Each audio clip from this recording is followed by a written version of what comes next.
we teach our children corruption in basic every single subject through no efforts of theirs.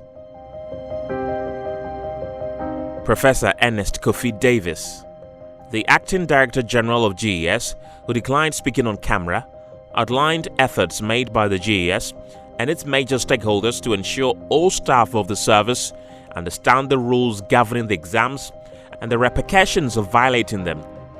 The sensitization ended a day before the exams. Before the examination, we sent our team with WAEC. They toured the whole country. I don't know whether when you spoke to people they told you. BC, they toured the whole country. On a day before the start of the exams, I issued a press statement. I don't know whether you read the press statement. And we told the whole world that if a teacher is caught aiding cheating, that is the end of the teacher. The teacher may be fired. According to the head of public affairs at WAEC, John Kapi, the council spelled out the rules to the supervisors. Meanwhile, on the same day, staff of GES appointed as supervisors for the exams and tasked with the responsibility to relay the rules to the invigilators were rather outrightly preparing the invigilators to break the rules. Some of them will be asked a question. But sometimes we don't know, so we tell them, I don't know. Okay. If they can ask their friends, which they feel is correct, I can permit you ask your friend the same. And from this, it is not individual, it's by the school, understand? And from here, they are entering to another level. So for them to open their schools like this session, so you can ask your friend to fill the gap. It will be very embarrassing that a whole person why happening like that? And we have to talk to them to when you see strange people. When you see us, fine. When we get a strange person coming, then we will be later. We are letting the standard regulators coming. Okay. Be on your people. So we guide them. Okay. Every candidate should do independent work. When you hear us talk about collusion, that is what we're talking about. Collusion is simply that you have the same thing running through the scripts of the candidates. So it tells you that either there has been a certain kind of communication between the candidates, or there's been an external source, one source to every single person. So candidates are supposed to do independent work. That is why when you look at the rules, they ask whether each candidate is assigned a desk and a chair, and there's a certain distance from one candidate to another, so that they do not have the opportunity of communicating with each other. So there should be no communication whatsoever between one candidate and the other. If in the course of the examination you have any question, you put up your hand, and the invigilator is the only person who should answer that question. Wednesday, the 11th of June 2025, was the start of exams which would continue until Wednesday, the 18th of June 2025, to be written by 603,328 registered candidates across the country. The exams started with assembly of candidates, after which a CISO laid down the rules to candidates. They were then marched to the exam rooms without the conduct of searches.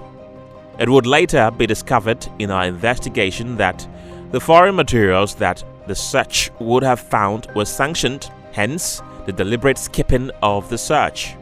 According to WAEC, candidates are required to be thoroughly searched before entering the examination halls.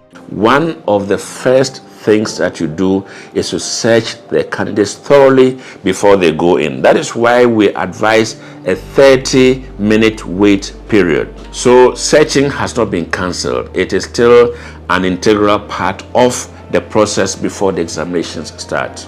This investigation found that possession of any such thing is illegal, and you can be prosecuted, you can be fined or incarcerated for a certain period of time. Currently, there have been some people who have been prosecuted. Some of them have been sentenced to 3 months imprisonment. Some have 8 months, others have 30 days. So depending on the gravity of the crime and the discretion of the presiding judge. This continued for the rest of the papers, including objective tests in which invigilators, in some instances, dictated answers to the candidates.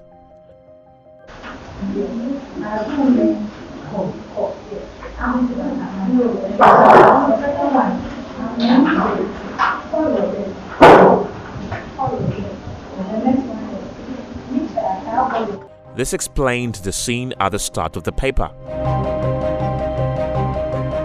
The only papers to be given to the candidates by any official, the answer booklet, the question paper, or the objective answer card, these three items by way of paper, these are the ones that you can give to them.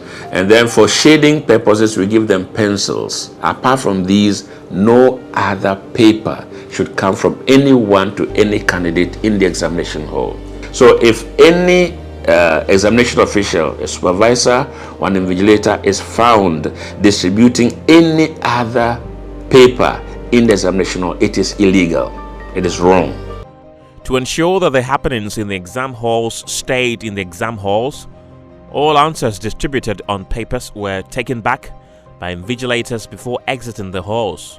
Aside from providing the candidates with answers on papers and by dictation, there was also heavy dependence on mobile phones, a development that was sanctioned by the invigilators and supervisors. The phones were used in two ways: answer transmission from invigilators to phones of candidates and the use of artificial intelligence, AI.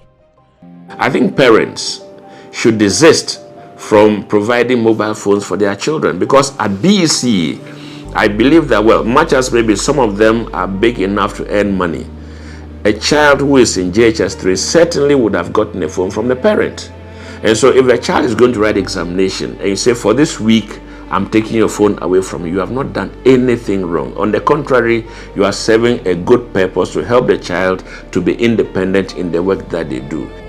GH probe found that certainly there was something grave that went wrong in the course of the examination, yeah.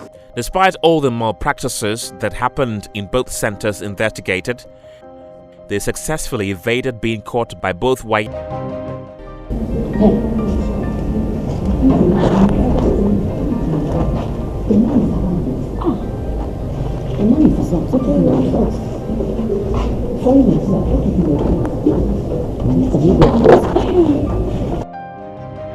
We said we have exactly for you 60 cedis a day, it is 50 Ghana a day. But what we decided is not to use this. So 60 Ghana, should I give it to you, or we should be making it every day 60 Ghana, every day 60 Ghana. So that you know we have catered for you for the week, because we are public schools. So which one? We would like to take this daily. Then, Yes. What do you say? so after the paper, you bring it. Yes.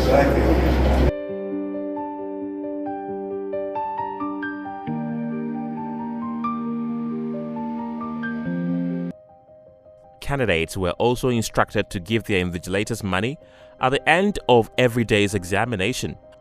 At the St. George's Anglican Basic School exams, each invigilator received at least 60 cedis as their share in the unspecified total sum raised in the Aseda offertory.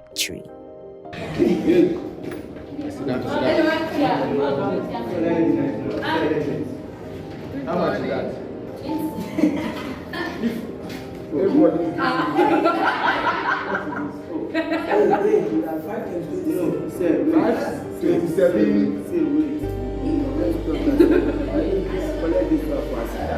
That one we will give you seconds after the next one. So this one is as I want to give this.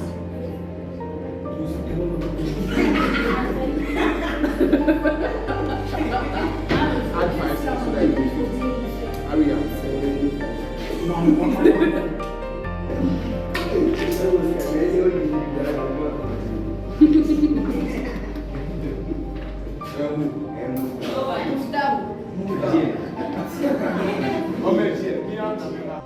According to WAEC, any money paid by anyone to any invigilator in the course of the examination is illegal, as WAEC has the sole responsibility to pay invigilators and supervisors, and which payment is done weeks after conclusion of exams. GES does not pay. It is WAEC that pays this money to the candidate because it is factored into the fee that is paid from the state to us to relate to the invigilators and supervisors. So any payment that is made in the course of the examination to an invigilator, a supervisor, is illegal. It is not coming from WAEC. WAEC does not pay money in the course of the examination. We don't do that.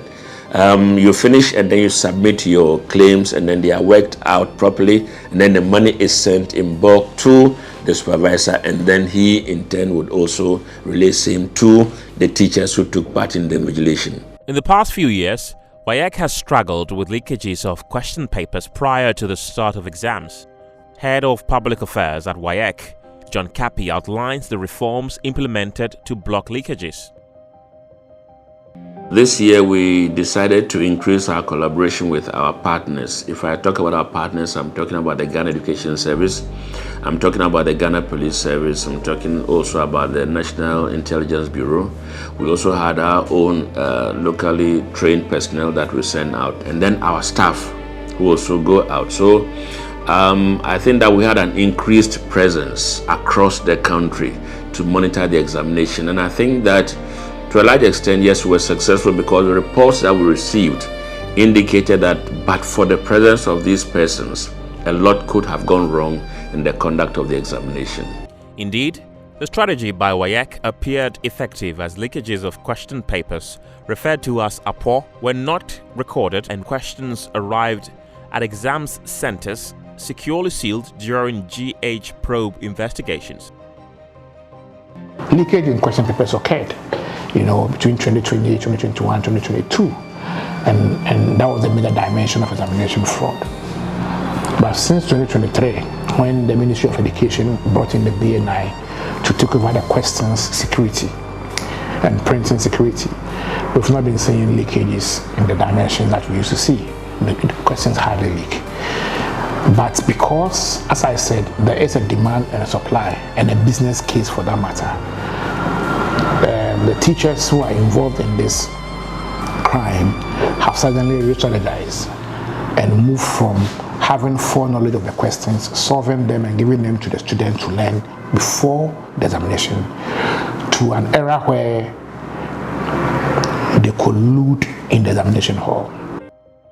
It is important to note that WAEC took record of 43 arrests made in the course of the 2025 BECE examination. They committed different offenses of examination malpractice from different parts of Ghana. We recorded people related to the examination who were directly involved in malpractices. There were cases of a supervisor, assistant supervisor. There were certain teachers. There were even administrators of schools.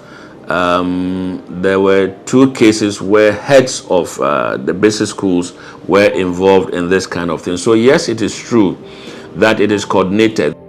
WAEC wants to be given the power and resources to recruit invigilators of the highest standard to help curb the practice of examination malpractice. Professor Davis said that the GES will be unable to continue working with any staff member found to have been involved in any form of exam malpractice, amplifying the directive of the Minister of Education, Haruna Idrisu, to dismiss culpable staff members from the service. The point is, we can't work with you. Yes, code of conduct is there, but we hired you. And we feel you are a threat. You cannot be with a student. So you want us to send somebody who will go, instead of teaching the student in the classroom to pass, decide to take the question to the student to exams room. You want us to keep the person in the school?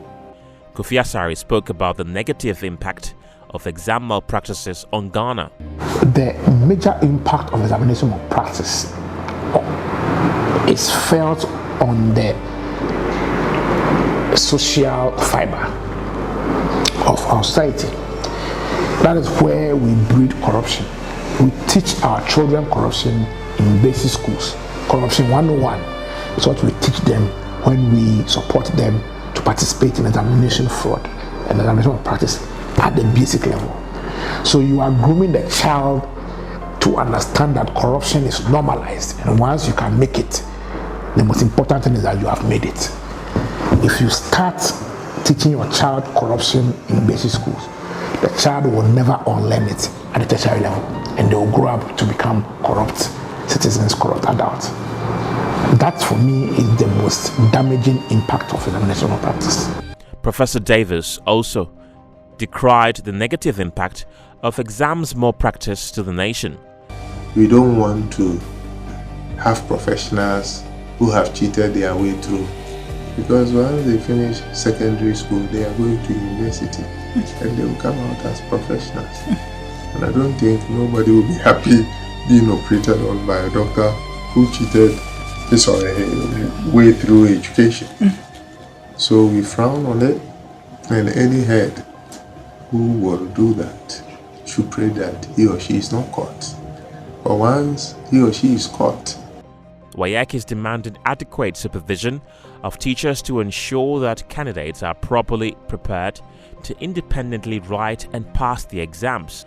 First of all, I think that we need to look at the teaching in the schools, supervision of teachers. How much teaching have they done? Because if you look at the fact that a teacher would want to go and assist their own children in an examination hall, the least conclusion you can come to is that this person hasn't done his job in the classroom in terms of preparing them for the examination. So ill preparation of these candidates may be the major factor that is pushing them to go out there and try to assist the candidates in the examination hall.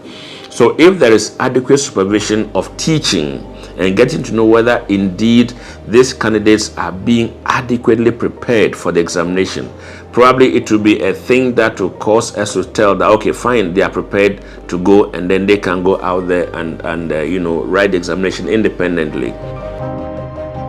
A Francisca Enchel report for GH Probe.